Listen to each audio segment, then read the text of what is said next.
at that time, and I took advantage of that. So then you went to college, is that right? I started college at that time, 22-year-old freshman after 4 years in the military. So going to college was a culture shock for me at that time. What do you mean by that? Away from the books. I was getting an education, but it wasn't an academic education. I was getting a worldly education because traveling different states and different countries and represent the military. So I was getting a worldly education. And I'll tell you this is kind of funny. I was in the United States Marine Corps, but I called it the University of Science, Music, and Culture. Really? As you travel around, being in the Marine Corps, you're around different ethnicities. So I'm around the white dynamic, Mexican dynamic, Chinese dynamic. You get all the ethnicities in the military. Right. So I'm bunking with whites. I'm bunking with blacks. I'm bunking with Chinese guys. I'm bunking with Mexican guys. And we're finding out, even though we were different, we were a lot alike. Yeah, right.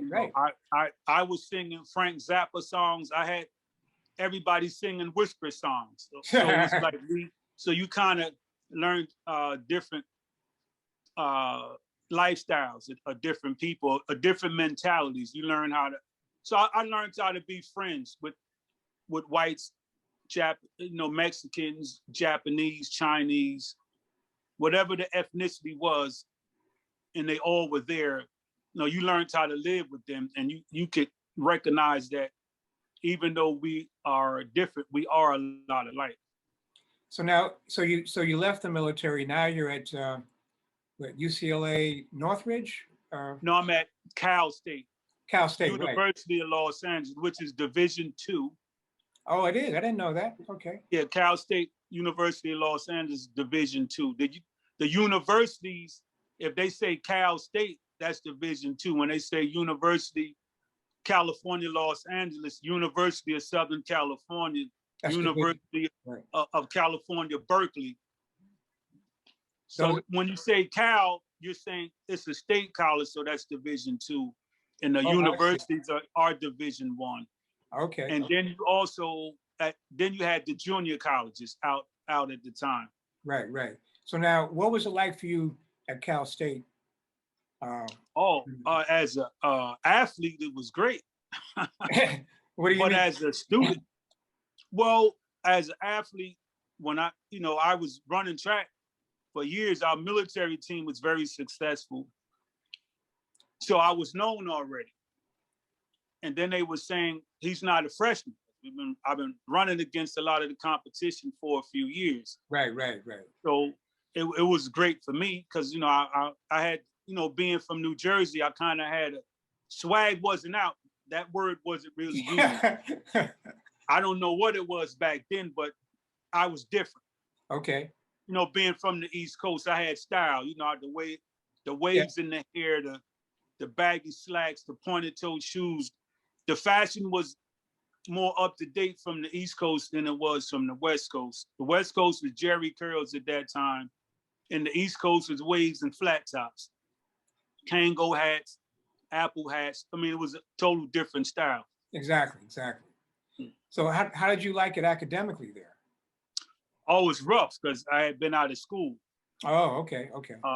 The professors were hard. I thought they were really actually harsh. I was feeling like I wasn't getting a fair deal. They were kind of really hard. I felt they were very hard. So how'd you navigate past that? Well, I lasted for about 1.5 years in that system, and eventually I left. Okay. I left at that time. I left Cal State. I was young. Then I fell in love, and I met a lady, and she's pregnant. I have a young lady pregnant. I'm trying to go to school and trying to deal with the academics. It was a lot going on in my life at that time. I understand, right. But I did want to learn, so I couldn't handle the academics. Every time I would get a B or a C, I would get a D. So my GPA was always borderline because I had to keep it above 2.0. Right, stay eligible. And the funniest thing to me, I was good at math in high school. I don't know what happened from 78 to 83. But when I went to school, I failed algebra 3 times. Wow. I just could not get it right. And the 4th time, the professor just passed me. So I struggled with that. I was disappointed because I got a D in the speech class and I thought I gave the best speeches. Wow.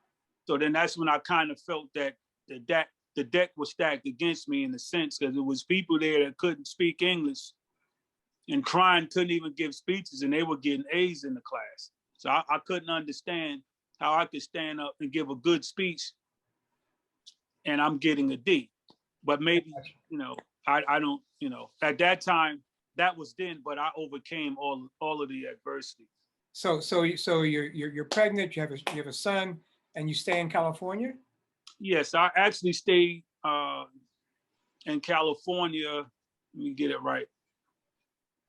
Say about, after getting out of the service, about another 7.5 years. Oh, really? Okay. Yes. So I was out there about 12 years, maybe 12 and a half. Sometimes I'll round it up to 13, but I'm gonna say about 12 and a half actual years. And so what did you do, after you left the college scene? Well, I started working. I started, when my son name is Jamal, he's 36 years old now. I started working. I had to, I'm having the son.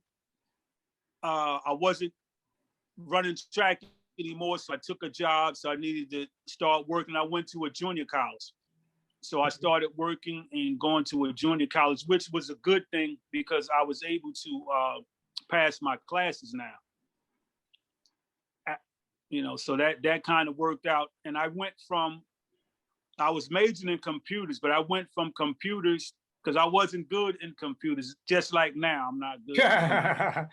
I can work it a lot better, but I found criminal justice, which I ended up having. I'm a retired police officer, so never in my wildest imagination did I feel that I was going to be a retired police officer this far down the road. So let's unpack that. How did that happen? I mean, you're in California, you left school, you're in junior college, and now you start law enforcement. Is that what happened? No,